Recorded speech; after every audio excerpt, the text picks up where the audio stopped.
Bizim fəxr olunası bir bayramımızdır. Novruz Azərbaycan xalqının şəxsiyyət vəsiqəsidir. Xalqımızın gözəl Novruz adətləri var.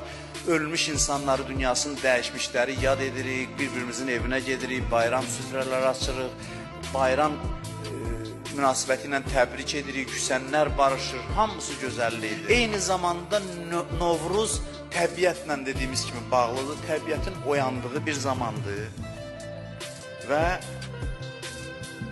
təbiətin ən gözəl çağı Novruz bayramı və ondan sonraki dövr.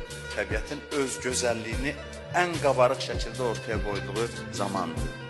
Bu gözəl bayram münasibəti ilə, bu mübarək bayram münasibəti ilə hamınızı təbrik edirəm. Allah bu bayramı bizə mübarək eləsin. Allah gələn günlərimizi keçən günlərimizdən xeyirli, faydalı eləsin inşallah.